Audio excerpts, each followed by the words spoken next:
Bapak Ibu, saudara-saudari yang saya kasihi, jumpa lagi bersama dengan saya, Pater Jack. Saya ucapkan selamat hari Minggu. Semoga kita semua berada dalam keadaan sehat walafiat. Seperti biasa, Bapak Ibu, saya hadir di hadapan Anda sekalian untuk berbagi permenungan tentang bacaan yang kita dengarkan hari ini.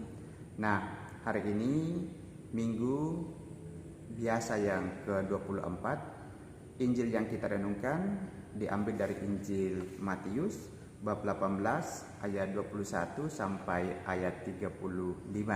Saya berharap bahwa Bapak Ibu, saudara-saudari yang ada di rumah sudah membaca teks atau perikop ini, sehingga saya tidak perlu lagi membacakannya. Intinya dalam perikop teks dari Injil Matius yang kita dengarkan hari ini, itu mengajak semua orang beriman untuk memberi pengampunan kepada sesama. Nah, pertanyaannya adalah mengapa kita mesti harus mengampuni? Pertama, alasannya adalah karena kita ini semua orang berdosa. Kita semua punya kesalahan. Karena kita semua punya kesalahan, adalah orang yang berdosa, maka kita membutuhkan pengampunan. Dan ternyata bahwa Tuhan telah menyatakan pengampunannya itu kepada kita. Dan pengampunan itu begitu jelas dalam kekristenan, yaitu bahwa Allah mengampuni manusia dengan mengutus puteranya ke dalam dunia melalui peristiwa kelahiran, lalu masuk pada peristiwa sengsara, wafat, dan kemudian pada peristiwa mulia di mana Yesus bangkit dan kembali kepada kerajaannya di surga. Ini adalah bentuk ungkapan kasih Tuhan kepada kita, karena melalui Kristus itu kesalahan-kesalahan kita yang semula begitu besarnya ditebus dan diampuni. Nah, karena itulah setiap orang yang percaya kepada Tuhan, mau tak mau dia harus menunjukkan pengampunan itu dalam dirinya. Mengapa? Karena Tuhan terlebih dahulu menunjukkan pengampunan dalam diri kita sebagai manusia. Nah, kalau kita mengaku mengikuti Tuhan, mencintai Tuhan, maka tentunya teladan Tuhan itu mesti dinyatakan dalam kehidupan kita. Penghargaan kita kepada Tuhan, pemuliaan kita kepada Tuhan, rasa syukur kita kepada Tuhan atas pengampunan yang telah dinyatakan dalam diri kita mesti diungkapkan juga dengan cara memberi pengampunan kepada sesama kita. Maka pengampunan menjadi suatu keharusan bagi seorang yang beriman. Kalau Anda seorang beriman lalu susah mengampuni, maka sebetulnya kita menjadi munafik untuk diri kita sendiri. Nah, yang kedua, dengan mengampuni itu berarti kita memutus mata rantai kebencian. Hanya dengan mengampuni, dengan tindakan kasih, maka kebencian itu akan dihilangkan. Tanpa pengampunan, kebencian akan tetap ada, sehingga mata rantai kebencian itu bisa akan mentransfer kemana-mana. Tetapi kalau kita mengampuni, itu berarti kita memotong saluran mata rantai kebencian, dan itu juga sudah ditunjukkan Yesus kepada kita. Karena itulah kita mesti mengampuni. Tentu tidak mudah, tetapi Yesus sendiri mengamanatkan hal itu kepada kita. Karena itu pengampunan pengampunan yang terbangun dalam setiap orang Kristen itu mesti dilakukan, dan kita tidak perlu merasa khawatir karena Yesus sendiri akan membantu kita dengan kekuatan rahmat-Nya. asalkan kita membangun kedekatan pribadi dengan Yesus itu sendiri.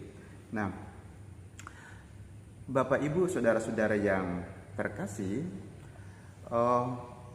selanjutnya adalah tentu kita harus mengerti bagaimana daya pengampunan itu bekerja, atau bagaimana seorang Kristen itu harus menyatakan pengampunannya. Nah, pada umumnya kita memahami bahwa pengampunan itu mesti berlaku timbal balik, ya. Memaafkan itu mesti bermuara pada keadilan. Artinya bahwa ya saya memaafkan kamu, tetapi kemudian perbuatanmu itu harus dihukum karena kamu sudah merugikan orang dan seterusnya. Ya, itu lumrah dalam kehidupan kita. Dan ya itu baik, tetapi kadang-kadang dalam kenyataan bahwa ya orang bukan pengampunan yang berdaya memulihkan yang diangkat, tetapi pengampunan sebagai suatu bentuk pembalasan. Dan saya kira itu sesuatu yang keliru yang kita pahami. Pengampunan yang dimaksud dalam kekristenan adalah sebagaimana jawaban Yesus yang terekam dalam bacaan Injil hari ini. Ketika Petrus bertanya, berapa kali aku harus mengampuni? Apakah sampai 7 kali? Yesus menjawab, bukan sampai 7 kali, tetapi engkau harus mengampuni 70 kali 7 kali. Ya, belakangan ini kita melihat bahwa ada begitu banyak orang yang mengatasnamakan iman atau agama justru menumbuh kembangkan yang namanya benih-benih kebencian itu. Mestinya setiap orang beriman itu dari agama apapun mesti memutus mata rantai kebencian itu. Tetapi ya memang yang kita lihat belakangan ini itu kontras ya. Banyak orang yang gemar menggunakan agama itu atas dasar agama pula menjelek-jelekkan agama orang lain, bahkan memfitnah agama orang lain. Ya, ada kesan bahwa dengan cara seperti itu maka agama mereka mau menyatakan agama mereka lah yang benar, agama mereka lah yang berkenan di hadapan Tuhan dan seterusnya. Ya, bagi saya hal itu tidak pernah bisa dibenarkan di dalam setiap agama ya. Dan tersemua dalam agama Katolik kita tidak perlu berbangga dengan agama kita ya. Memang kita mencintai gereja Katolik, kita mencintai iman kita, tetapi semangat spirit iman kita itu mesti berakar pada Kristus, yaitu kasih. Nah, kalau kita kasih lalu membangga-banggakan agama kita dan seterusnya hanya dengan membangga-banggakan dengan menjelek-jelekan agama orang, maka sesungguhnya itu bertentangan dengan Kristus sendiri yang mengajak kita untuk rendah hati dan tidak membuat ungkapan-ungkapan yang memupuk munculnya kebencian. Nah, ini tidak dibenarkan dalam gereja Katolik. Ya, karena itulah ya belakangan ini kita banyak mendengar istilah-istilah itu orang berpindah agama ya. Kalau masuk Islam itu namanya mualaf ya. Kalau keluar dari Islam itu namanya murtadin dan seterusnya. Tapi saya tidak sepakat dengan istilah-istilah itu ya. Seolah-olah murtadin itu hanya orang yang keluar dari Islam. Murtadin itu sebetulnya berlaku kepada siapapun yang meninggalkan agamanya. Nah, tetapi saya tetap berharap bahwa kita sebagai orang-orang Katolik tetap itu mengungkapkan cinta kasih ya. Dan tidak usah kalau misalnya ada orang-orang yang baru masuk menjadi Katolik, tidak usah diberi panggung. Orang-orang yang baru masuk menjadi Katolik itu mereka harus diberi kesempatan untuk menghayati iman barunya dalam kebenaran ya. Jangan diberi panggung karena kita tidak tahu setiap orang itu apakah dia murni memeluk agama itu karena motivasi panggilannya yang betul-betul didasari atas kesadaran, atau bisa jadi ada motif-motif lain. Kita tidak tahu. Nah, karena itulah setiap orang yang mau beriman Katolik diterima dengan senang hati, tetapi jangan diberi panggung untuk berbicara karena kadang-kadang apa yang mereka ini orang baru nanti bisa berbicara itu tidak sesuai semangat yang kita hayati sebagai orang-orang Kristen. Karena takutnya nanti bukan kasih yang terungkap, tetapi malah ungkapan-ungkapan kekecewaan mungkin di agama lamanya, lalu kemudian tanpa sadar dia mengungkapkan itu dalam bentuk hal yang bisa menyemburkan kebencian dari orang lain. Nah, karena itu Bapak Ibu,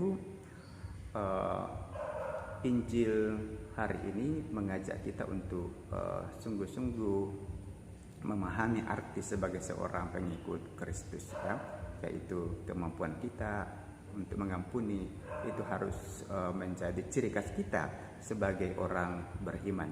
Karena tanpa pengampunan maka cinta kasih itu tidak ada artinya. Tanpa cinta kasih maka sia-sialah Kristus datang ke dalam dunia ini. Karena itulah ungkapan kasih terus-menerus mesti kita tumbuhkan dalam kehidupan kita sebagai orang beriman. Dan salah satu isinya itu adalah kemauan kita untuk mengampuni tanpa pamrih. Jangan merasa bahwa kalau kita mengampuni kita dirugikan. Justru kalau kita mengampuni, kita mau menyatakan saya bebas dari transfer kebencian yang makin banyak merajalela dalam kehidupan kita ini.